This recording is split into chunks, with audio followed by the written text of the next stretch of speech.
너의 우편에 그늘 대신이 낮의 해와 밤의 달도 너를 해치리 못하는 하나님은 너를 지키십니다.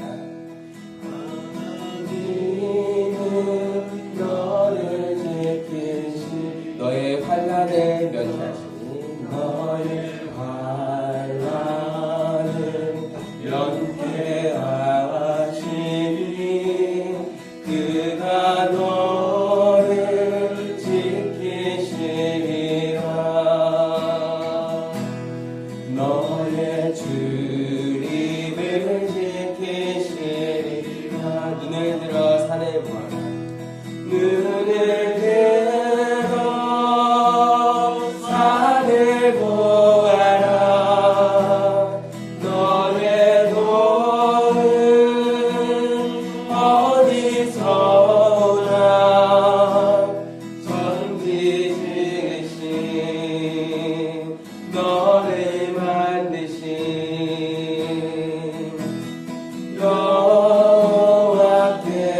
여호와께로. 다시 한번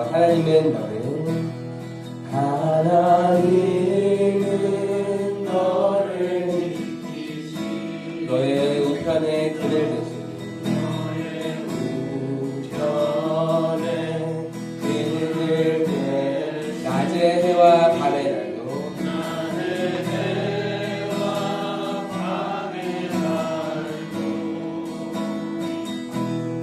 너를 해치리 못한 하나님은 너를 지키시는 하나님은 너를 지키시 너의 환난을 면케하시니 너의 환난을 면케하 그가 너를 지키시니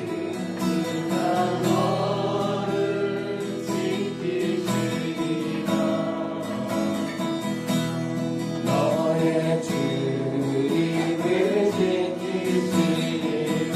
눈을 들어 산을 보아라. 눈을 들어 산을 보아라. 너의 도움 어디서 오나. 천지 지으신 너를 만드신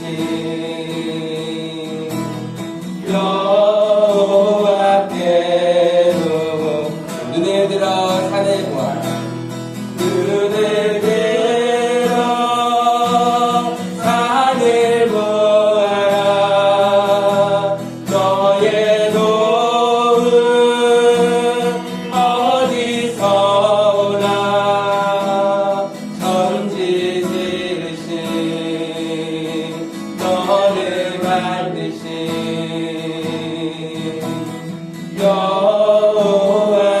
여호와께로. 천지 지으신 너를 만드신 천지 지으신 너를 만드신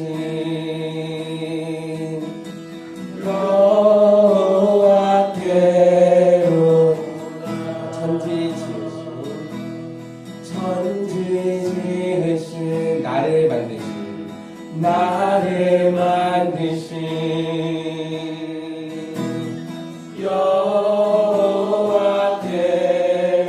여호와께로다.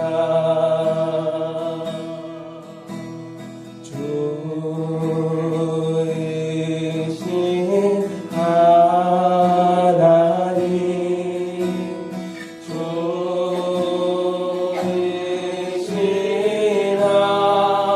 하나님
응답해 주시며 또 한없는 축복을 우리에게 주시는 참 좋으신 나의 하나님을 오늘도 의지하며 나아갑니다. 우리가 이 세상에는 우리가 의지할 것이 없습니다. 세상은 참 빠르게 변해가고 그렇게 우리는 세상을 의지할 수가 없습니다. 영원하신 변하지 않는 그 하나님을 오늘도 우리가 의지하며 나아가기를 소망합니다. 함께 기도하겠습니다.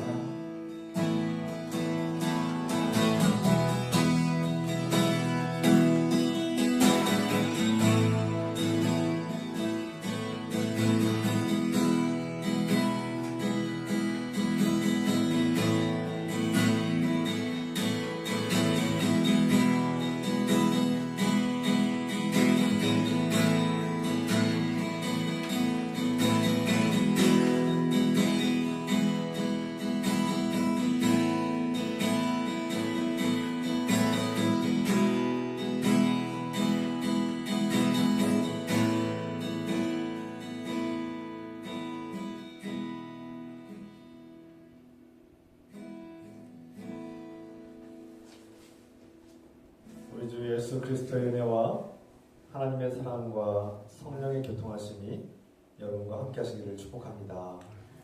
다 같이 사도신경으로 우리 신앙을 고백합시다.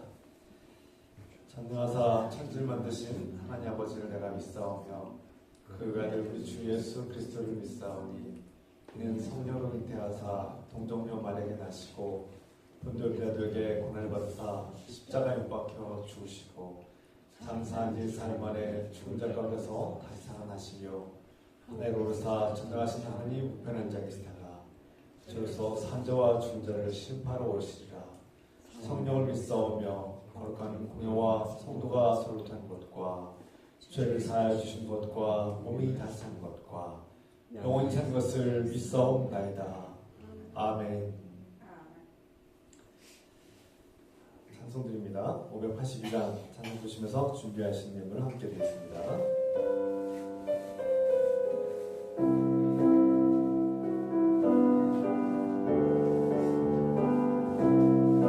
어두운 밤 마음에 잠겨 역사의 어둠 짙었을 때에 계명성 동쪽에 밝아 이 나라 여명이 왔다. 고요한 아침의 나라 빛 속에 새롭다. 이 빛 삶 속에 얽혀 이 땅에 생명 탐로하간다. 옥토에 뿌리는 기뻐 하늘로 주님 가지 솟을 때 가지 엄마를 해요. 그 열매 만민이 산다. 고요한 아침의 나라 일꾼을 부른다. 하늘 씨앗이 되어 역사의 생명을 이어가는 맑은색 줄기 용솟아 거칠은 땅에 흘러 덮칠 때 기름진 푸른 몰판이 눈앞에 활짝 뜨인다. 고요한 아침의 나라 새 하늘 새 땅과 이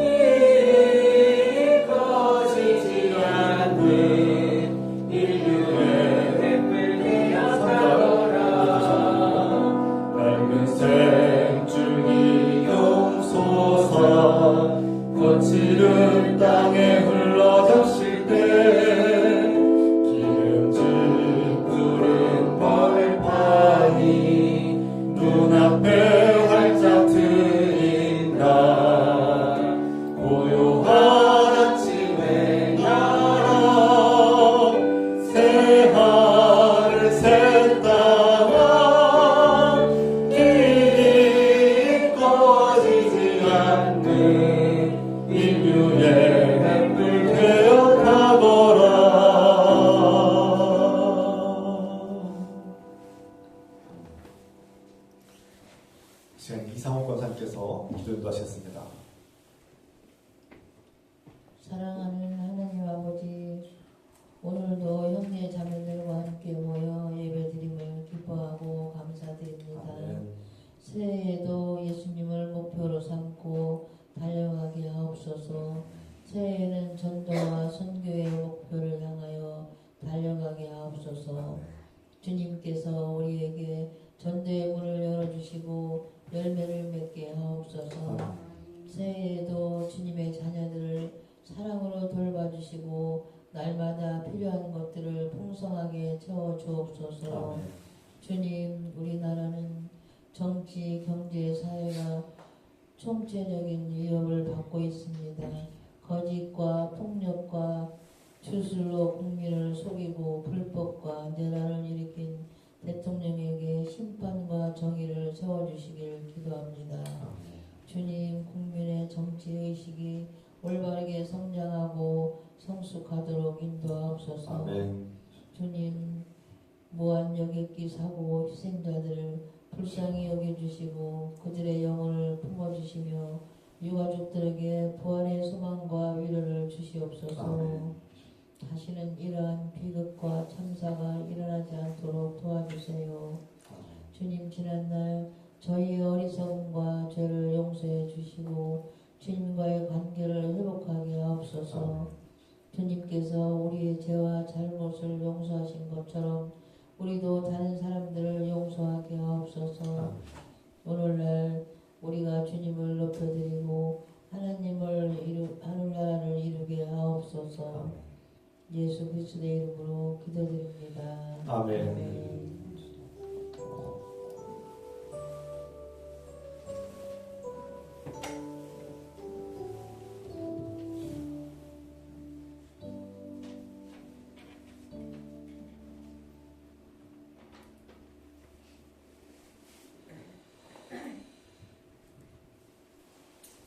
주의 이름으로 환영하고 축복합니다. 사랑합니다.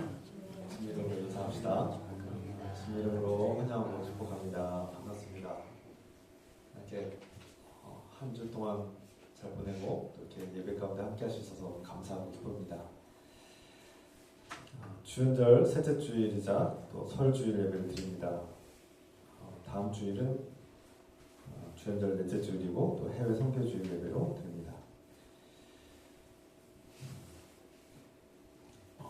2025년도 비전과 목표는 일상과 관계 속에서 싹트는 복음, 이 표어를 가지고 우리가 목표를 향해서 나아갑시다. 선교 파송을 우리가 이런 의미에서 또 선교 파송이 큰 의미가 있습니다. 우리 박인기 집사님 내일 출국하죠? 네, 내일 출국해서 2월 7일 날 그렇게 오기로 되어 있습니다. 한 2주 정도 여정인데요. 어떻게 보면 짧은 여정이지만 또 귀한 또 여정이라고 생각합니다. 기도해 주시고 또 후원도 해주시고 부탁드립니다. 같이 우리 합심 기도로 마음을 모아서 우리 방기 집사님 그 선교정 가운데 하나님의 은혜가 충만하고 안전하게 무사히 잘 다녀오시도록 우리 함께 또 그 복음을 증거하는 과정 속에서 하나님의 놀라운 능력이 나타나기를 함께 기도합시다. 사랑의 하나님 아버지, 주께서 사랑하시는 아들 박인기 집사님, 주께서 또한 지금까지 함께 하시고 돌봐주셔서 감사드리고 이렇게 또 선교 훈련을 받게 하셔서 정말 놀라운 은혜 가운데 선교 훈련을 받았습니다. 그리고 이제 선교 여정을 가고자 단기 선교를 다녀오자 합니다. 그 먼 땅에, 지구 반대편에 있는 먼 땅에서 예수 그리스도의 복음을 들고 나아갑니다.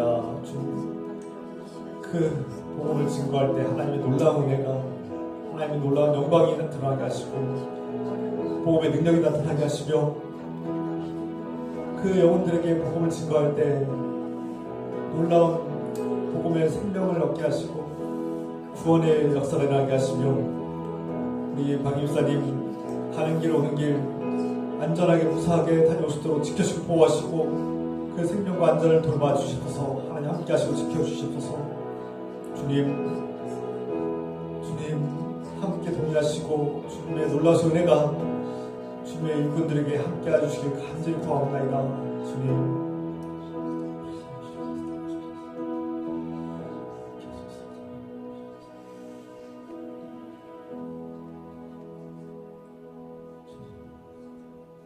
예수님 이름으로 감사드리며 기도드립니다. 아멘.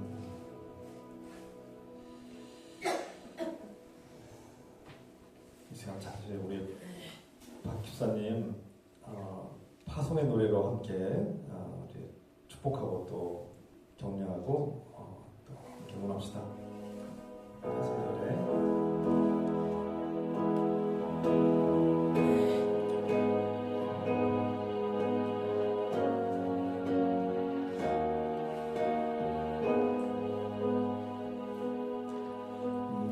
가는 길에 주의 평강이 있으리 평강의 왕 함께 가시니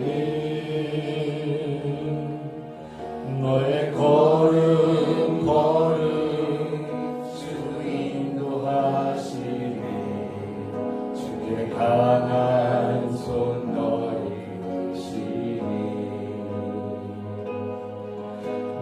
가는 길에 주의 축복 있으리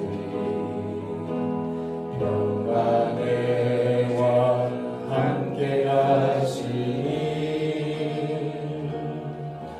내가 밟는 모든 땅 주님 다스리리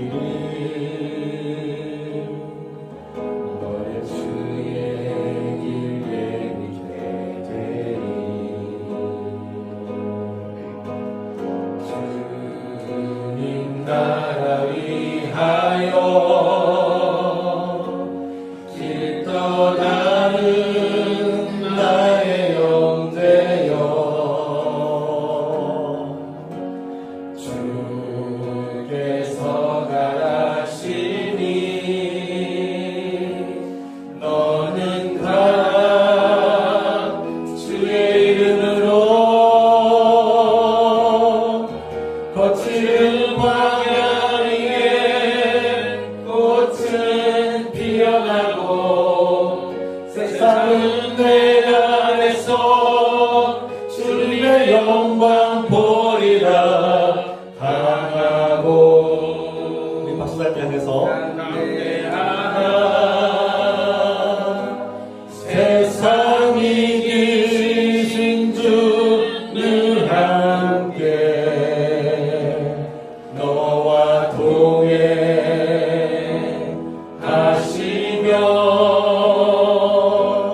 내게 새 힘을 주시니 강하고 담대하라 세상이 이기신 주는 함께 너와 동행하시며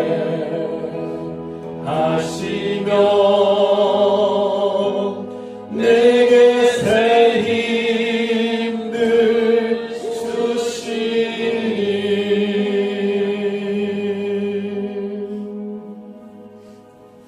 앞으로 나오시기 바랍니다. 박 입사님 이제 내일 출국하셔서 2주 동안 이렇게 해외에서 또 선교하시고 복음을 증거하고 이렇게 들어올 겁니다. 여러분 끝까지 기도해 주시고 태어날 때마다 기도 부탁드리고 이게 교회에서 정말 우리 형편이 여의치 않아서 많이는 아니지만 조금이지만 그 교회에서 그리고 또 제가 우리 가정에서 또 이렇게 마음 담아서 드립니다. 이렇게 좀 앞으로. 네. 두 개 이렇게 드립니다. 네. 들어갑시다. 기도하겠습니다. 사랑의 하나님 아버지, 주께서 사랑하시는 우리 박인규 집사님, 주께서 하나님의 자녀로 삼아주시고 또 하나님 일꾼으로 사용해주시니 감사합니다. 주님, 박 집사님의 마음속에 주님을 사랑하는 마음과 확고한 믿음을 가지고 이제 복음을 알지 못하는 사람들에게도 내가 주 예수 그리스도의 복음을 증거하겠다고 이렇게 훈련을 받고 또 이렇게 용기를 내서 나아갑니다. 그 발걸음과 걸음마다 함께 하셔서 주님 동행하시고 지켜주시고 인도하시며 복음의 능력을 경험하게 하시고 이 선교 훈련과 여정 속에서 하나님을 높여드리고 주님의 영광을 드러내며 또한 우리 임기집사님의 그 삶 속에 주님이 더욱더 확고해지고 더 단단해지며 이 계기를 통해서 우리 교회와 공동체도 함께 선교하고 전도하며 합심할 수 있도록 축복하시옵소서. 다녀오는 길, 가고 오는 길, 그 모든 여정에 함께 하시고 안전하게 지켜주시고 구하며 예수 그리스도 이름으로 축복하며 기도합니다. 아멘. 박수로 우리 축복하고 어려운 여정일 텐데 여러분의 기도가 꼭 필요합니다. 꼭 기도해 주시기 바랍니다.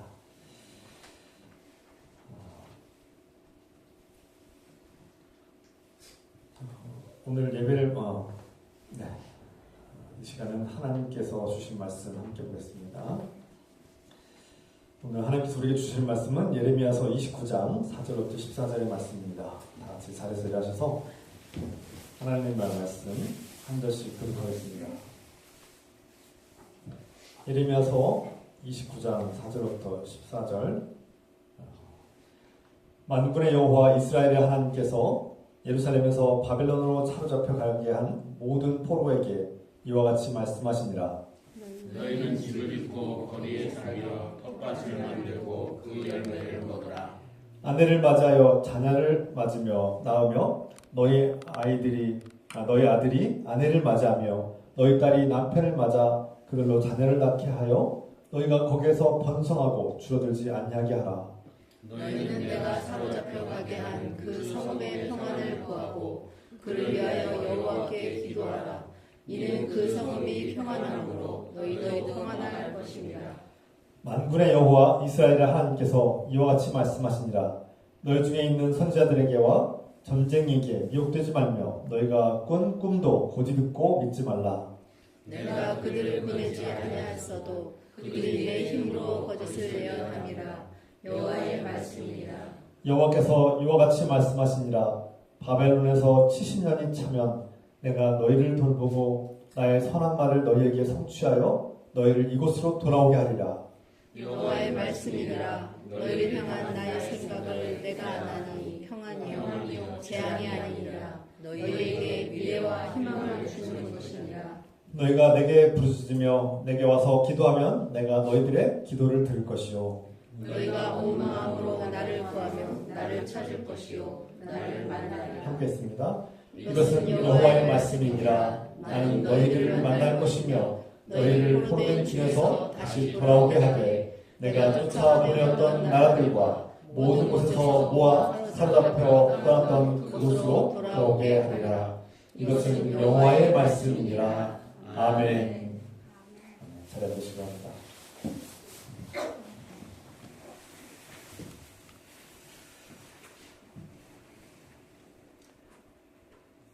우리는 날마다 하나님을 믿지 않는 사람들과 함께 살아가고 있습니다. 비그리스도인들과 어울려 살아야 되고 다른 종교를 가진 사람들과 어울려 살아야 됩니다. 우리가 살고 있는 현실은 무신론자들과 사는 세계입니다. 그래서 그런데 그들 중에 비그리스도인들 중에는 상당수가 우리 그리스도인들 못지않게 아니면 훨씬 더 친절하고 상냥하고 또 잘 나누기도 하고 굉장히 지혜로운 사람들도 있습니다. 하나님을 알지 못하면서도 더 지혜롭고 더 착하고 그렇게 잘 나누고 그런 삶을 볼 때 우리는 어떤 생각이 듭니까? 우리 그리스도인들은 이 땅에서 우리가 어떠한 영향력을 끼치고 있는가, 어떠한 선한 삶을 살고 있는가, 우리 기독교, 또 교회가 이 지역사회에 어떠한 영향을 끼치고 있는가 우리가 돌아볼 필요가 있습니다. 믿지 않는 사람들과 비그리스도인들과 함께 살아갈 때 우리는 어떻게 살아가야 되는가? 늘 어떻게 보면 당연한 것이긴 하지만 하나님께서는 우리에게 뭐라고 말씀하시는가? 믿지 않는 사람들과 다른 종교인들과 이방인들과 함께 어울려 살 때 우리가 하나님은 어떻게 살기를 원하시는가? 그 말씀이 오늘 본문의 말씀에 놀랍게 담겨 있습니다. 하나님께서는 지금 우리가 살고 있는 이 대전이라는 도시를 어떻게 바라보고 계실까? 이 대전이라는 도시에서 우리가 살고 있는데 하나님은 이 도시를 어떤 마음으로 바라보시고 또 우리가 어떻게 대하기를 원하실까? 여러분들 어떻습니까? 어떤 분들은 평생 동안 이 도시 한 도시에서만 살아오셨고 또 어떤 분들은 중간에 이주해 오신 분도 계시는데 이 도시에서 살고 있는 거 어떻게 생각하십니까? 하나님과 어떤 상관이 있습니까? 그냥 아무 생각 없이 그냥 여기서 태어났고 여기 살고 있고 그냥 이렇게 사는 거지 뭐 이렇게 생각하십니까? 아니면 하나님께서 이 도시를 사랑하시고 이 도시를 기뻐하시고 이 도시를 하나님께로 구원의 길로 인도하시길 원하실까요? 제가 벌써 이제 이 대전에 온 지 8년 차인데요. 8년 전에만 해도 다른 도시에 있었는데 이 도시에 올 때 제가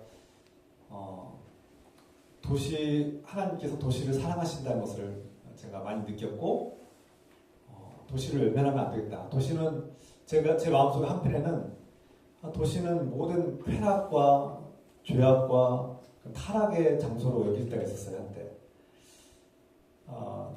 그래서 그곳에는 뭐 많은 것들이 있지만 마치 소돔과 고모라처럼 살고 있는 것이 아닌가라는 생각도 가끔 들 때가 있었는데 오히려 성경에서는 그 반대의 말씀을 하시고 있는 것이 아닐까 돌아보게 됩니다. 오늘 본문에서 하나님께서 선지자 예레미야를 통해서 우리에게 말씀하십니다.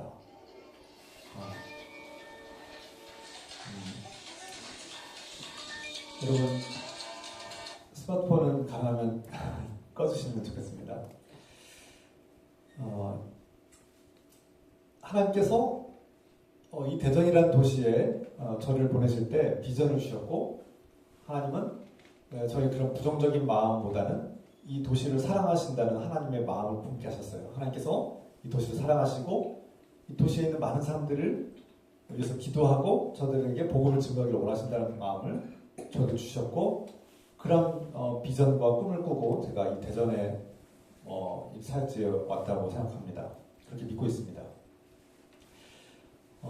오늘 본문에서 예레미야 선지자는 하나님의 말씀을 통해서 이스라엘이 바벨론에 의해서 멸망당할 것이라고 선포했었습니다. 그런데 그 당시에 예레미야가 이 말씀을 하나님 말씀을 전할 때 이스라엘은 태평성대였어요. 굉장히 안정되고 평화롭고 잘 먹고 잘 사는 그런 시대였습니다. 그런데 자꾸 예레미야라는 선지자가 하나님의 말씀을 통해서 너희는 망한다. 너희는 멸망당할 것이다. 이렇게 자꾸 선포하니까 두렵고 불안하기도 하고 한편으로는 이 예레미야가 미운 거예요. 이 예레미야가 우리를 저주하고 우리가 멸망하길 바라는구나. 너는 거짓 선지자야 라고 이렇게 협박하기도 하고 미워하고 심지어 그를 죽이려고까지 구덩이에 파놓은 구덩이에 이렇게 집어넣기도 마른 구덩이 마른 우물에다가 집어넣고 죽이려고도 했습니다. 하나님께서 극적으로 살려주셨죠. 그런데 얼마 지나지 않아서 몇 년인지 모르겠지만 얼마 지나지 않아서 그 태평성대였던 이스라엘은 바벨론의 침략을 받고 느부갓네살 왕이 끌고 온 바벨론의 군대에 의해서 순식간에 멸망당합니다. 그게 주전 586년경입니다. 예레미야가 예언했던 말씀이 그대로 이루어진 거예요. 이제 사람들이 예레미야를 어떻게 바라봅니까?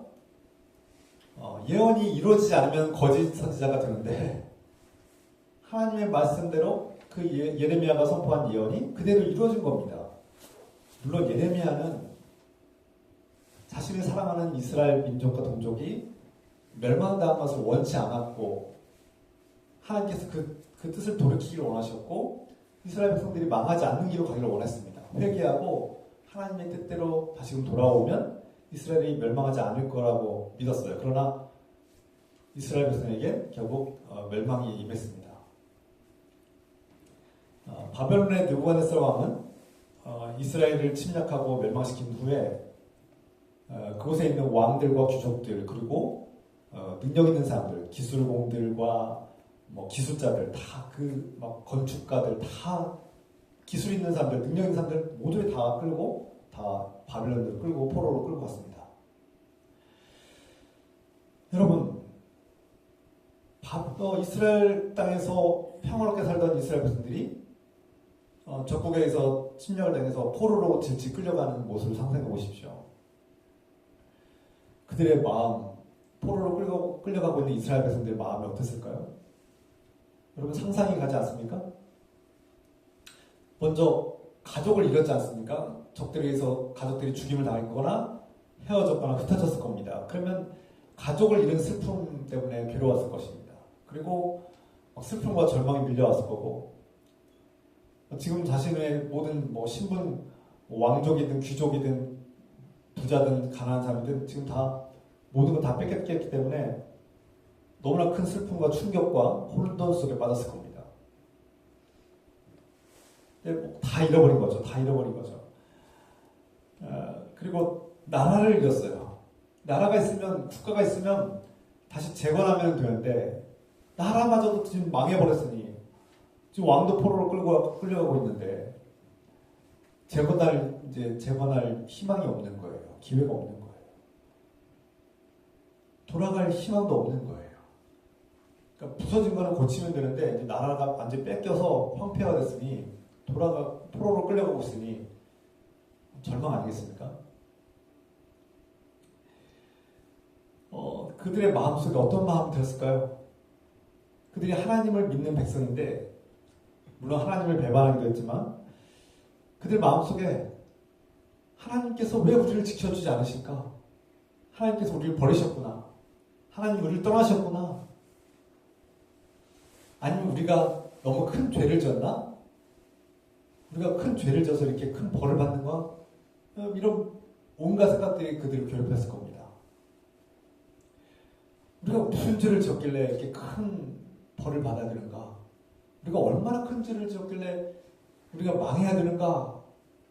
아니 이방에 하나님을 믿지 않는 백성들은 온갖 저렇게 저주와 온갖 죄악 속에 살고 있어도 멸망하지 않는데 저 바벨론 땅은 하나님을 믿지도 않는데 왜 저들은 승승장구하고 왜 우리는 멸망당해야 될까?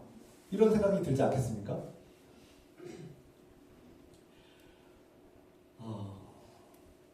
이스라엘 백성의 그 포로로 끌려가고 있는 이스라엘 백성들의 마음은 정말 무너지고 상심하고 슬퍼하며 절망과 혼돈에 빠졌을 것이 분명하죠. 그렇지 않겠습니까? 이 바벨론으로 끌려가고 있는 이스라엘 백성들에게 그리고 이제 새로운 변화가 일어납니다. 그 자신들의 나라가 아닌 언어도 다르고 생김새도 다르고 문화도 다르고 모든 게 다 다른 그런 먼 땅 이국 땅에 끌려가 있는 그 이스라엘 백성들이 이제 그곳에서 포로 신세로 살아가야 되는데 전쟁 포로의 신분이 노예보다 못합니다. 그러니까 오늘날 어떻게 보면 난민과 같아요. 난민이라고 표현할 수 있어요. 난민들은 국적도 없고 신분 보장도 안 되고 재산도 없고 그래서 직장 얻기도 힘들고 그 사회에서 가장 천대받고 차별받고 힘없는 약자 중에 약자가 아닐까요? 바로 이스라엘 백성들이 그런 처지에 있는 겁니다. 아무것도 없이 낯선 이방 땅에서 그렇게 아주 모멸감을 느끼면서 살아가야 되는 소수 민족에 불과한 거죠. 그런데 하나님께서 그 이스라엘 백성들에게 말씀하신다는 거예요. 오늘 예레미야를 통해서 하나님께서 이스라엘 백성들에게 말씀하시는데 특히 바벨론의 포로로 끌려간 그 이스라엘 백성들에게 편지를 쓴 겁니다. 그래서 이 편지를 전해서 하나님의 말씀을 전하고 있는 겁니다. 하나님의 말씀이 있다는 건 무슨 뜻입니까? 계속해서 나누겠지만 먼저 이스라엘 백성들처럼 이렇게 포로가 된 이스라엘 백성들은 큰 충격과 슬픔에 빠졌고 절망적인 상황이 있을 텐데 그때 많은 사람들은 대부분의 사람들은 하나님 말씀도 안 들릴 것 같아요. 들리지 않을 것 같아요. 우리가 살다가 보면 신앙생활을 하긴 하지만 하나님을 믿는다고 고백하지만 너무 큰 슬픔이나 또는 우울감이나 무기력감에 빠지면 기도조차도 나오지 않고 기도할 힘도 없고 하나님 말씀 들어도 달갑지가 않고 이렇게 먼 얘기처럼 들리고 하나님이 나를 사랑하신다고? 안 들리는 거예요. 하나님이 나를 사랑한다고? 하나님이 나를 사랑하는데 내 삶은 왜 이래? 하나님이 나를 사랑하신다는데 내 삶은 왜 이 모양이야? 내 현실은 왜 이렇게 절망적이야? 나의 이 우울함은 왜 사라지지 않는 거야? 하나님이 나를 사랑하신다고 하면서 나와 함께 하신다는데 왜 내 삶은 좋아지지 않는 거야? 나아지지 않는 거야? 희망이 안 보이는 거야? 라고 생각할 수 있어요. 이런 방담이 생기면 하나님에 대한 원망과 불평이 쌓이고 그러다 보면 하나님으로부터 더 멀어지게 되고 하나님 말씀 들어도 공감이 안 되는 거예요. 교감이 안 되고 심지어 막 거부하기도 하고 기도하라고? 목사님 날만 기도하라고 했는데 기도도 안 나오는 거예요. 막 기도할 힘도 안 생기고 기도할 이렇게 의지도 없고 막 이렇게 살아가는 거죠. 그럼 점점 신앙이 약해지는 겁니다. 말씀과 기도로 승리하자. 하나님 말씀을 의지하고 기도해야지 산다 이렇게 말씀드리지만 와닿지 않는 거죠. 너무 힘들면 사람이 그런 마음조차도 들지 않을 때가 있는 것 같습니다. 그런데 하나님께서는 이스라엘 백성들의 마음을 잘 알고 있어요. 그들이 큰 충격 속에서 하나님부터 멀어지고 있는 것을 하나님도 아세요. 그런데 하나님께서 이스라엘 백성들에게 그렇게 말씀을 예레미야를 통해서 포로가 된 이스라엘 백성들에게 말씀을 전하고 있는 이유는 무엇입니까? 목적이 무엇입니까? 너희가 어떠한 상황과 처지에 있을지라도 너희가 지금 절망적인 처지에서 비탄에 빠졌을지라도 나는 너희와 함께한다. 나는 너희를 포기하지 않겠다. 나는 너희를 끝까지 함께하고 책임지겠다. 그런 말씀입니다. 그래서 나는 너에게 희망을 줄 것이다. 그 절망에서 너희를 내가 건져낼 것이다 라는 말씀을 하고 있는 거예요. 네가 지금은 큰 형벌을 받고 지금은 무서운 충격 속에 있지만 내가 반드시 너와 함께하고 너를 포기하지 않고 너를 건져낼 거야. 그 절망에서 내가 너를 건져낼 거야. 다시 너는 회복될 거야 라고 희망을 주시는 말씀을 하고 있는 겁니다. 그래서 우리가 말씀은 우리 삶의 희망이고 능력이고 우리가 꼭 붙들어야 될 생명입니다. 그러니까 아무리 내 감정적으로 무너지고 하나님이 멀게 느껴질지라도 하나님 말씀이 있다는 것은 하나님이 나를 놓지 않았다는 증거입니다. 하나님께서 내가 듣지 않고 내가 귀를 막을지라도 하나님께서 나에게 말씀하시는다는 것은 내가 안 들려요. 듣기도 싫어. 그냥 듣고 싶지도 않고 별로 교감도 안 생기고 감동도 안 생기고 그럴지라도 하나님께서 말씀하신다는 것은요. 하나님은 여러분들을 포기하지 않았다는 증거예요. 하나님께서 여러분들 끝까지 붙잡고 있다는 증거예요. 하나님께서 우리를 사랑하신다는 증거이고 아직 우리에겐 희망이 있다는 증거입니다. 그래서 우리가 이 예배를 포기하면 안 된다는 것이에요. 왜냐하면 우리가 아무리 어렵고 힘들고 힘든 상황이 있을지라도 하나님께서 나에게 계속해서 말씀하신다는 것은 하나님이 나를 사랑하시고 나를 붙들어 계시고 나를 포기하지 않으시고 희망이 있다는 증거이기 때문이에요. 그러므로 우리 삶 속에 어떠한 어려움과 고난과 역경이 있을지라도 말씀을 우리가 가까이 하는 것을 포기하면 안 됩니다. 그것이 그 말씀이 나에게 어떤 막 감동과 힘과 위로와 능력이 막 되지 않는 것처럼 느껴질지라도 그것이 때로는 내 귀를 그냥 스쳐 지나가는 것 같이 느껴질지라도 말씀을 포기하지 않고 말씀 가운데 살아가시기 부탁드립니다. 포로 신분으로 살아가고 있는 이스라엘 백성 가운데 어떤 자들은 하나님 말씀 들었다고 외치는 자들이 있었어요. 내가 하나님 말씀 들었다. 그리고 내가 꿈을 꿨는데 하나님께서 꿈을 통해서 계시하셨다. 이렇게 막 선포하는 그런 선자들이 있었어요. 그들 중에는 바벨론의 도시로 들어가지 말아라. 저들은 타락한 백성들이므로 우리가 가까이에서 안 된다. 우리는 끝까지 율법을 지키고 이방인들과 분리해서 살아야 된다. 저들과 친구도 삼지 말고 저들과 교제하지 말고 거래도 하지 말아라. 우리는 우리들끼리만 살아야 된다.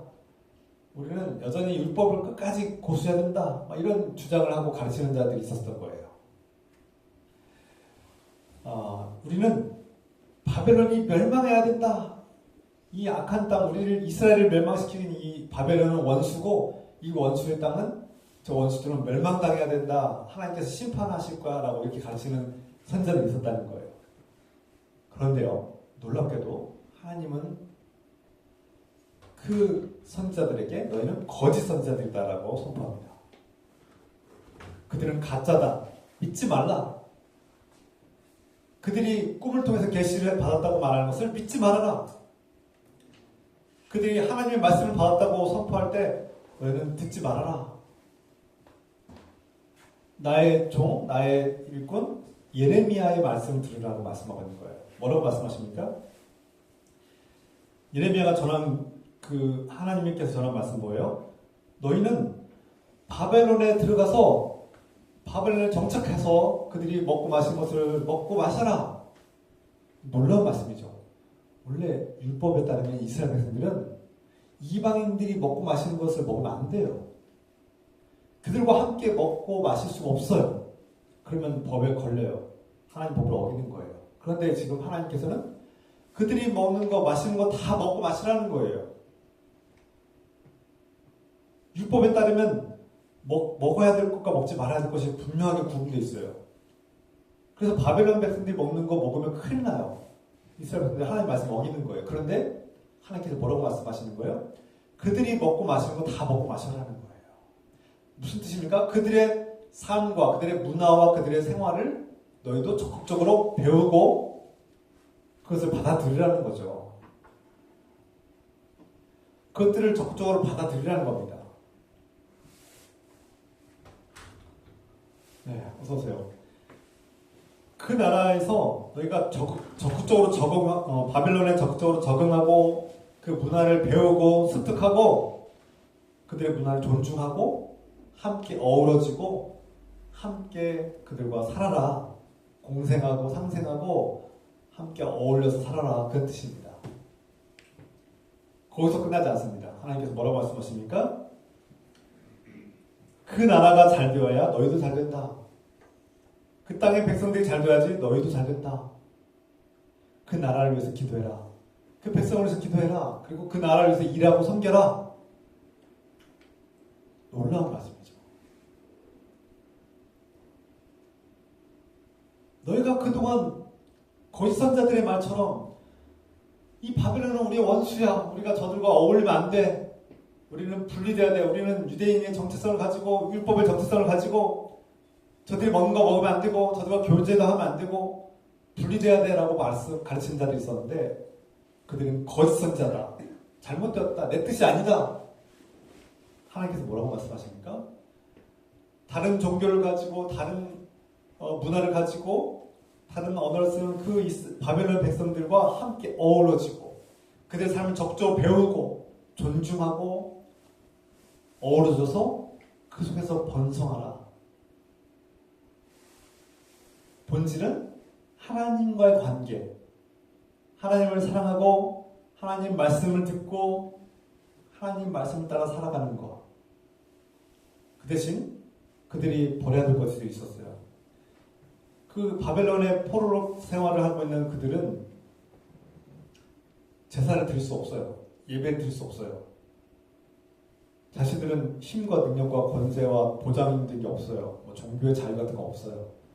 심지어 인권도 잘 보장이 안 되는데 그런 상황 속에서 막 이스라엘에서 하던 그 거대한 제사를 드리고 하나님을 숭배하는 그런 막 이렇게 번제를 드리고 이런 거 못합니다. 그래서 이제 나중에 번제와 제사가 다 사라집니다. 무슨 뜻입니까? 종교의식이 다 사라지는 거예요. 종교의식이. 종교의식은 다 사라지고 할 수가 없어요. 예배드리면 잡혀가서 죽임을 당할 수도 있어요. 종교의식을 못합니다. 종교의식을. 그런데 하나님께서 뭐라고 말씀하시는 거예요? 그들과 어울려 살아라는 거예요. 그들 속에서 그들과 똑같이 살라는 거예요.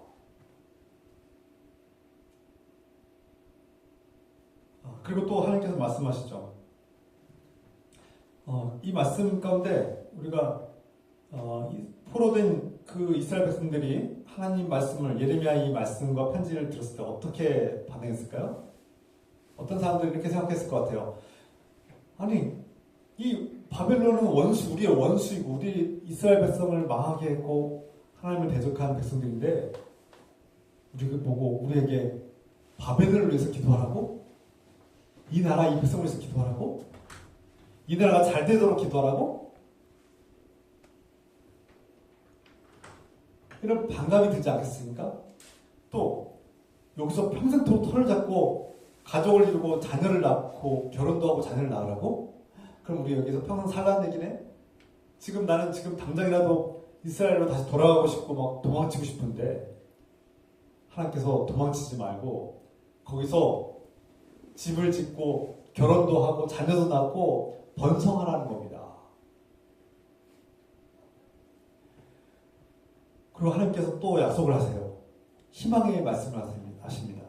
너희가 때가 되면 곧 70년이 되면 다시금 고국으로 돌아올 것이다. 내가 너희를 돌아오게 할 거야 라고 말씀하십니다. 약속하십니다. 이것이 한편으로 희망이에요. 우리가 고국으로 돌아갈 수 있대. 때가 차면 하나님께서 우리를 고국으로, 이스라엘 땅으로, 고향으로 우리를 돌아가게 하신다고 약속하신 것은 희망이죠. 우리가 어떤 큰 어려움과 충격과 고난이 있을지라도 너 한 6개월만 고생해.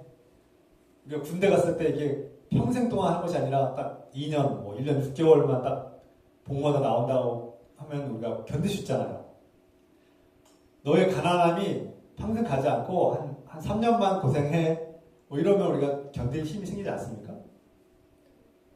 내가 암투병 하는데 너 죽을 때까지 너 그렇게 암투병 하면서 치료받으면서 살아야 돼. 이렇게 하면 좀 우리 마음이 이렇게 무너질 텐데 한 3년만 고생하면 돼. 3년만 열심히 고생하면 돼.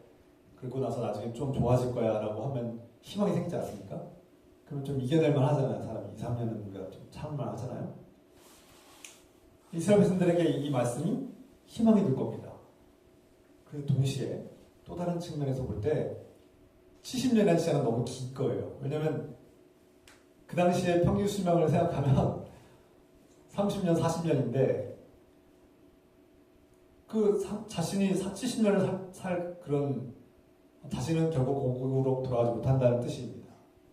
그러니까 먼 후대나 2대나 3대 때나 가능한 일인 거죠. 그러니까 내가 여기서 살다가 죽겠구나라고 생각하는 겁니다. 그러니까 하나님께서 주신 말씀은 한편으로는 희망이지만 본인들에게는, 이 말씀 듣고 있는 당사자들에게는 희망이 아니죠. 그러니까 어떻게 보면 자신들은 여기서 뼈를 묻어야 되는 상황인 겁니다. 근데 이 말씀을 들을 때 이스라엘 백성들은 이런 반감도 들고 의심도 들었겠지만 분명한 것은 무엇일까? 분명한 것은 하나님께서 우리를 사랑하시고 포기하지 않는다는 겁니다. 하나님께서 이스라엘 백성들을 반드시 다시 회복시키시고 재건하실 것이다라는 것은 분명한 거죠. 비록 내 당대 때에 내가 살아있는 당대에 성공하지 못했지만 내가 당대의 큰 소망, 내가 꿈꾸고 소망한 것도 이루어지지 않을지라도 내 자식들에게 그 꿈이 이루어진다면 그것도 감사한 일 아닙니까? 그래서 이스라엘 백성들은 이제 어떻게 해야 됩니까? 여기서 뼈를 묻어야 되는구나. 이건 하나님의 명령이구나. 그럼 어떻게 해야 돼요? 이 이방인들, 하나님을 알지도 못하고 믿지도 않는 이 다른 종교를 가진 사람들과 함께 어우러지고 그들의 언어를 배워야 되고 그들의 문화를 존중하고 받아들이고 그들이 먹고 마시는 것을 함께 먹고 마시고 제사와 종교의식은 다 살았지만 하나님 말씀을 사랑하는 거죠. 그리고 마음속으로 기도하는 거죠. 저처럼 길거리에 서서 막 큰 소리로 기도하는 거 하면 큰일 납니다. 바벨론 땅에서 지금 소수민족, 힘없는 소수민족이 그렇게 했다면 큰일 나죠. 그런데 마음속으로 기도하는 거예요. 마음속으로. 종교는 다 사라졌어요. 종교 행사했다가는 큰일 나요. 그런데 하나님 말씀을 읽을 수 있어요. 하나님 말씀을 읽고 하나님 말씀을 조용히 나누고 그리고 마음속으로 기도할 수 있어요. 조용히 기도할 수 있어요. 그들의 종교의 형태가 변화된 겁니다. 그들의 신앙의 형태가 변화된 거예요. 요란스럽게 기도하고 떠들고 사람들에게 율법을 지킴으로써 내가 율법을 잘 지키는 의인이야 라고 자기를 내세우는 그런 삶의 모습은 더 이상 유지가 될 수 없는 거예요. 율법주의를 지킬 수가 없어요. 어떻게 됩니까? 이 사람이 하나님 믿는 사람인지, 이 사람이 이스라엘 백성인지, 이 사람이 정말 하나님 자녀인지 구분이 안 될 정도인 거예요. 평상시에는 그냥 하나님 믿지 않는 사람들과 똑같이 가서 일하고 일터에서 같이 똑같이 일하니까 저 사람 하나님 믿는 사람인지 안 믿는 사람인지 몰라요. 먹는 것도 똑같이 먹고 마시는 것도 똑같이 마시고 입는 것도 다 똑같이 입으니까 똑같아요. 사는 것이. 그런데 마음속으로 하나님을 사랑하고 하나님을 믿는 자로서 선한 삶을 살아가고 형제들을 사랑하고 가난한 자들을 유하고 돌보고 하나님 사람답게 살아가는 거죠. 일상 속에서 일터와 삶 속에서 저 사람이 조금씩 다른 모습이 보이는 거예요. 바벨론 사람들처럼 똑같이 먹고 마시고 똑같은 옷을 입고 똑같이 생활하고 똑같이 살아가는데 그 속에 어우러져 살아가는데 뭔가 달라요. 뭐가 다릅니까? 내면이 다른 거죠. 삶의 행동이 다른 거죠. 사람들 대하는 방식이 다른 거예요. 마치 한국에 살다가 이제 이민을 가서 미국에 사는 분들 보면은 이민자들 보면은 처음에는 이제 한국 태어나다가 그들의 오랜 세월이 지나면 뭐 10년, 20년 지나거나 또 그들이 2대, 3대를 보면은 생김새만 한국 사람이지 먹고 마시고 입고 뭐 생활하고 말하는 다 미국인 아닙니까? 그런 거예요. 이제 그렇게 되는 거예요. 그런데 2대, 3대가 지났음에도 불구하고 할머니 때 이민 왔는데 내가 3대째인데도 불구하고 여전히 한국 사람이라고 말하는 사람도 있어요. 왜 그가 한국 사람입니까? 한국말을 하거나 여전히 한국의 전통을 사랑하거나 또 한국의 어떤 정신을 가지고 있고 한국의 민족성을 가지고 있고 한국의 어떤 그런 고유한 정신과 정서를 가지고 있으면 그가 평생 동안 미국에서만 살았지만 미국에서 태어나고 미국에 살았을지라도 한국인이라고 할 수 있죠. 이스라엘 백성들이 바벨론 사람들처럼 먹고 마시고 입고 이제 똑같이 살아가는데 그들이 이스라엘 백성으로 남을 수 있는 것은 하나님을 사랑하는 마음, 하나님 말씀을 따르는 삶, 하나님께 기도하는 삶이 있기 때문입니다. 그래서 우리는 모든 것이 끝났다고 생각될 때 내 인생은 끝났어. 내 인생은 절망이야 라고 생각하지만 우리가 반드시 기억해야 될 것은 하나님께서 여전히 우리를 포기하지 않으셨다는 겁니다. 그리고 하나님은 여전히 우리와 함께 하신다는 사실이고 하나님께서 우리에게 말씀하실 때 그것이 심지어 들리지도 않고 거부반응이 일어날지라도 기도할 힘이 없을지라도 하나님은 우리를 포기하지 않으셨고 우리를 여전히 사랑하신다는 사실을 우리는 예배를 통해서 확인할 수 있는 겁니다. 그리고 하나님은 이 형벌 같은 무서운 형벌 같은 고난과 괴로움 속에 있는 이스라엘 백성들에게 이 속에 너희를 내가 훈련하는 거야. 너희 신앙이 성장하고 성숙하도록 내가 훈련하고 있는 거야. 이 고난과 괴로움 속에서도 다 뜻과 계획이 있어. 나는 지금 너희를 버린 것이 아니야. 포기한 것이 아니야. 이 속에서 너희는 율법을 지키지 않고 제사를 드리지 않지만 그 속에서 너희는 하나님을 사랑하는 법을 배우게 될 거야. 놀라운 말씀이죠.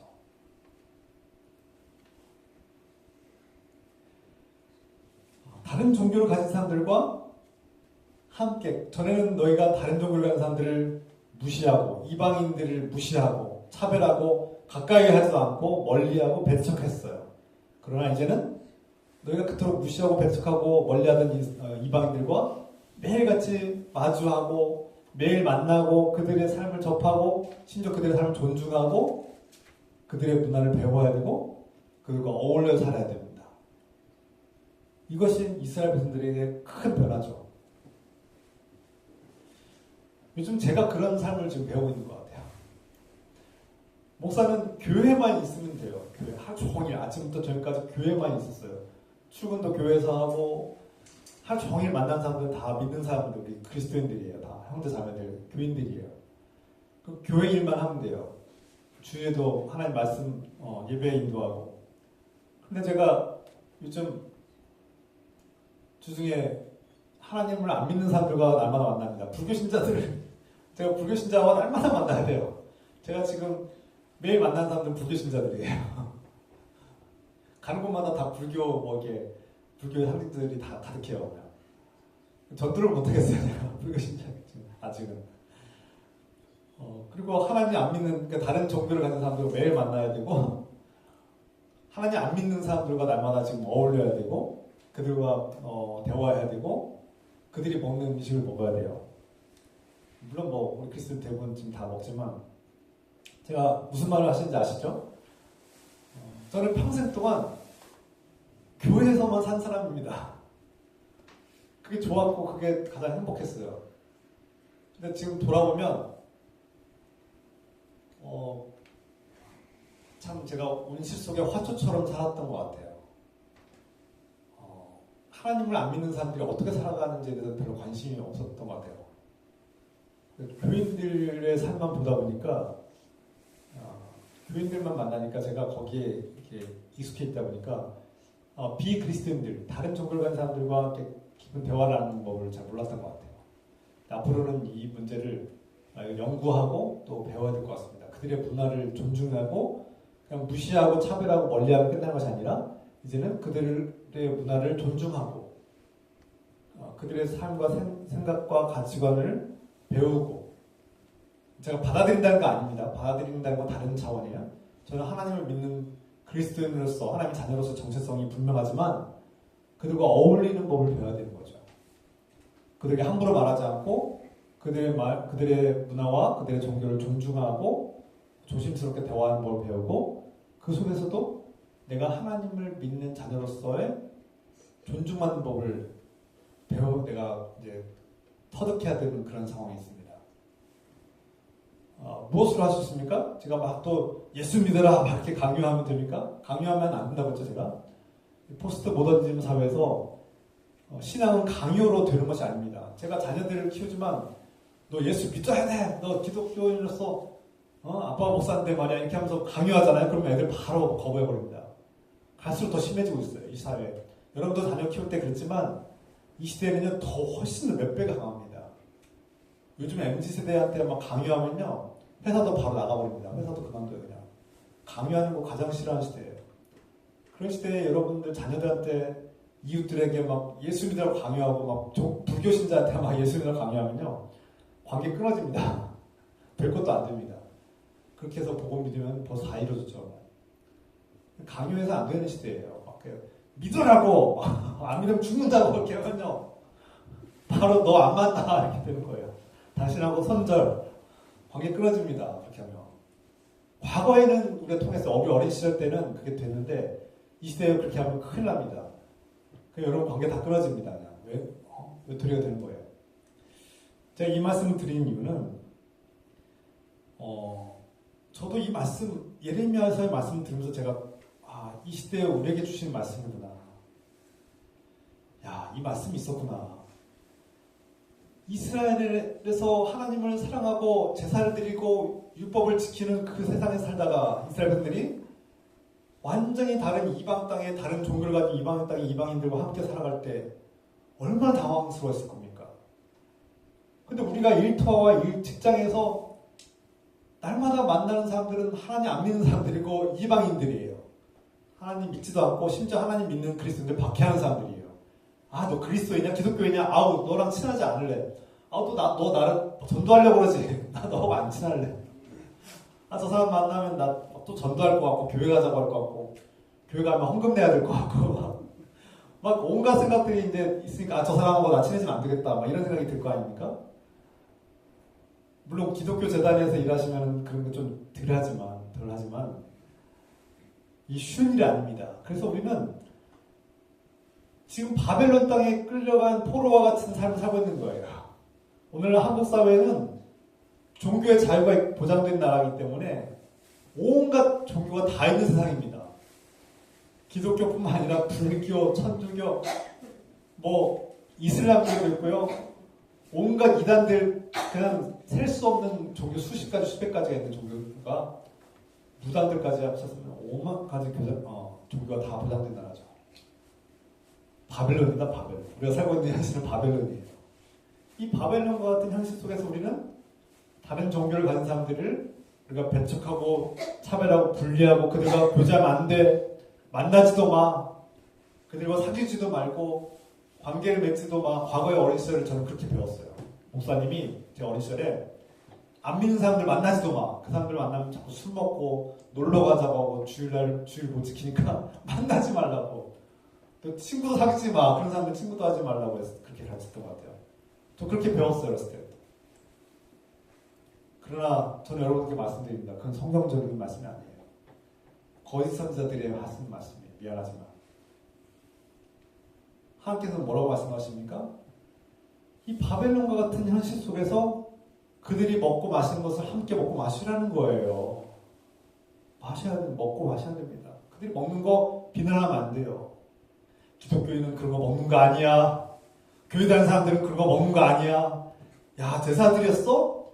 제사 드렸을 때 막 이웃들한테 막 떡 갖다 주면 그거 버려. 그러면 안 돼요. 막 이렇게 가르치는 분들 많았어요. 저 어렸을 때 그렇게 배웠어요. 근데 주님께서 뭐라고 말씀하십니까? 먹으라는 거예요. 함께 먹고 마시라는 거예요. 그들이 다 그렇게 살고 있는데 너도 같이 먹고 마셔야 된다는 거예요. 그거 타락한 거 아니라는 거예요. 우리가 살고 있는 현실은 바벨론이에요. 바벨론. 너희는 지금 이스라엘 땅에 살고 있는 게 아니야. 너희는 지금 바벨론에 지금 살고 있어. 그들의 문화를 배우고 적극적으로 습득하고 그곳에 정착하고 그들과 어울려야 돼. 어울려. 그리고 그 도시를 위해서 기도하라는 겁니다. 이 대전 광역시를 위해서 기도하라는 겁니다. 너희가 살고 있는 그 도시가 잘 되어야 너희도 잘 된다는 겁니다. 이게 하나님 말씀이에요. 그 나라를 위해서 기도하라. 그 나라가 잘 되어야 너희도 잘 될 것이다. 제 말입니까? 주님 말씀이에요. 주님께서 예레미야를 통해서 선포한 무서운 말씀이에요. 우리 나라를 위해서 기도해야 됩니다. 우리 나라가 잘 돼야 우리 교회도 잘 됩니다. 우리 나라가 또 이 지역이, 이 대전광역시가 잘 되어야 우리도 잘 된다는 겁니다. 이 태평동이 잘 되어야 우리 교회도 잘 된다는 겁니다. 잘 된다는 표현이 좀 다르지만 구체적으로 나아가면 그 도시의 평화를 위해서 기도하라. 그 도시의 번영을 위해서 기도하라. 그 도시의 형통함을 위해서 기도하라. 여기서 잘 된다는 표현은 샬롬. 그 도시의 그 나라를 위해서 기도하고 그 나라가 샬롬을 할 때 너희도 샬롬할 것이다. 무슨 뜻입니까? 샬롬이라는 것은 정치적으로나 경제적으로나 문화적으로나 불안감이 없이 평화로운 하나님께 주신 평화를 누리는 상태를 샬롬이라고 표현합니다. 우리나라 이 도시가 하나님께 주시는 이 샬롬, 정치적으로나 경제적으로나 문화적으로 갈등이 해소되고 평화를 누리고 있는 이런 샬롬이 우리에게 임하시도록 우리가 기도해야 한다는 거예요. 우리가 다른 것은 거창하게 할 수 없을지라도 우리 교회가 지금 당장 무슨 거창한 일을 할 수 없을지 모르지만 나는 이 도시를 어떻게 바라보고 있는가? 하나님께서는 이 대전광역시를 사랑하시고 이 도시에 기대하시고 이 많은 사람들에게 복음을 전하시고 구원의 길을 인도하시기를 원하신다는 거예요. 그렇다면 우리도 하나님의 시각을 가지고 하나님의 마음을 품고 주님의 마음으로 이 도시를 품고 이 도시를 위해서 기도하고 이 도시의 샬롬, 평화를 안녕을 위해서 기도하고 형통함을 위해서 기도하고 이 도시가 잘 돼야 우리가 잘 된다는 이 하나님의 말씀을 깨닫고 우리가 살고 있는 일터와 직장과 가정에서 우리가 하나님의 자녀들로서 일상에 충성하고 충실할 때 그것들은 이 도시를 위해서 일하고 있는 것이죠. 이 나라를 위해서 일하고 있는 것이 됩니다. 그래서 우리가 하고 있는 일들에 대해서 자부심을 가지셔야 됩니다. 그 누군가는 해야 될 그 일을 여러분들이 하고 있고 그 일은 여러분들이 하나님께서 맡기신 사명이고 여러분들이 지금 하고 있는 그 일들이 이 도시를 위해서 하는 일이고 하나님의 선한 일이고 하나님 나라를 위한 일이 되는 것이죠. 하나님께서 그 도시에서 너희가 번성하라고 말씀하십니다. 번영하라. 너희가 결혼도 하지 않고 너희가 그들과 교제를 다 끊고 자꾸 위축되고 축소되고 사라지는 것이 아니라 그 바벨론에서 너희가 결혼도 하고 자녀도 낳고 가정을 꾸려서 번성하라는 겁니다. 그러니까 우리 교회도 결혼도 하고 자녀도 낳고 번성해야 됩니다. 그러나 과거처럼 강요해서는 안 됩니다. 강요로 해서는 안 됩니다. 그들의 문화 속에 녹아지고 좋은 관계를 맺고 신뢰의 관계를 통해서 복음이 증거되고 우리의 삶, 우리의 가정의 모습을 통해서 서로 사랑하고 존경하고 성적으로 서로 신뢰하고 아름다운 부부관계, 아름다운 가정, 서로 존중하는 아름다운 가정을 이루고 기독교인들은 참 우리가 본받고 싶은 부부관계, 우리가 본받고 싶은 가정을 이루는 사람들이야. 저 기독교인들은 우리가 좀 매력적인 사람들이야. 내가 본받고 싶어. 저 사람은 내가 가만히 지켜봤는데 내가 참 믿고 맡길 수 있는 사람이야. 저 사람은 내가 평생 같이 있어도 배울 게 더 많고 내가 믿을 수 있는 사람이야. 이런 삶을 통해서 우리는 복음을 증거하고 있는 겁니다. 그래서 우리는 일상과 관계 속에서 그리스도의 복음을 증거하는 삶을 살아갑시다. 오늘 말씀을 이제 마무리할 텐데요. 우리는 이 바벨론과 같은 세계 속에서 현실 속에서 살고 있고 하나님께서는 예레미야를 통해서 너희가 바벨론을 위해서 기도하라 이 말씀을 깨닫고 너희가 살고 있는 그 도시를 위해서 기도하라. 그 도시가 잘 되는 것이 너희가 잘 되는 길이고 그 도시가 그 사람들이 먹고 마시는 것을 함께 먹고 마시라는 말씀은 그 도시의 문화와 그 사람들 그 삶과 일상을 존중하고 우리가 함께 어우러지는 삶이 하나님의 뜻이라는 것을 깨닫게 됩니다. 그러므로 우리는 매일 일터에서 만나고 일상에서 만나는 비그리스도인들, 다른 종교를 가진 사람들, 무신론자들, 수많은 사람들을 우리가 존중하고 그들과 상생하고 공생하고 어우러지고 이 도시의 평화를 위해서 기도하고 일합시다. 이것이 하나님 말씀에 순종하는 길이고 하나님 나라를 위한 길이며 하나님께서 복 주시는 길임을 우리가 깨닫고 오늘도 하나님께서 주시는 이 약속의 말씀을 붙들고 이 바벨론과 같은 현실 속에서도 승리하며 살아가시기를 주 예수 그리스도의 이름으로 축원합니다. 기도합시다. 사랑의 하나님 아버지, 이스라엘 땅이 멸망하고 모든 것을 잃고 끝나는 것 같은 상황 속에서 하나님께서는 예레미야 선지자를 통해서 말씀하십니다. 너희가 바빌론에 거하고 포로가 되느냐? 너희는 그 땅을 위해서 기도하고 그 도시를 위해서 기도하고 그 땅이 그 나라가 잘 되어야 너희도 잘 될 것이다. 그들이 먹고 마실 것을 함께 먹고 마셔라. 결혼도 하고 자녀도 낳고 그곳에서 정착하고 뼈를 묻어라. 주님, 이 말씀 깨닫게 하소서. 우리가 살고 있는 이 현실이 바벨론임을 깨닫습니다.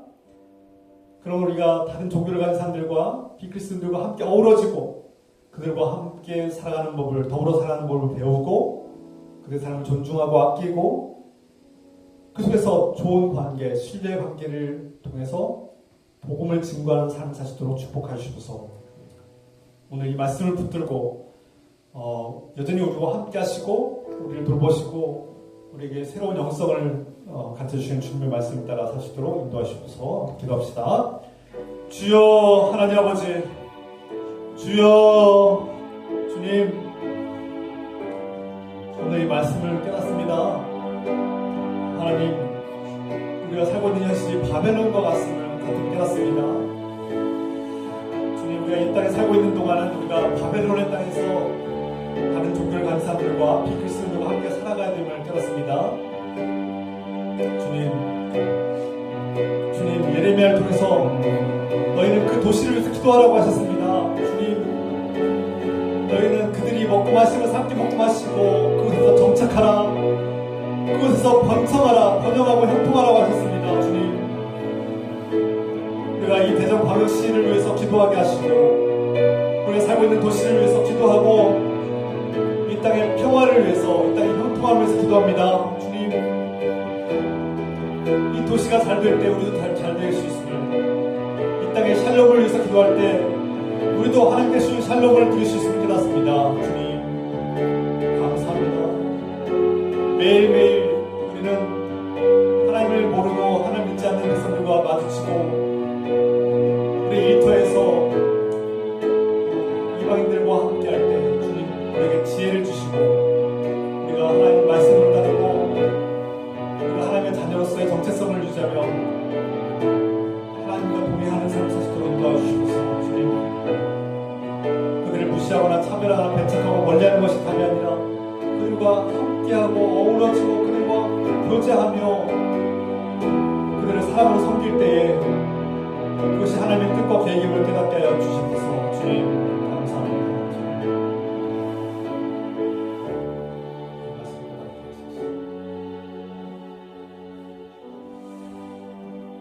사랑의 하나님 아버지, 오늘 예레미야를 통해서 주님께서 주신 말씀을 깨닫습니다.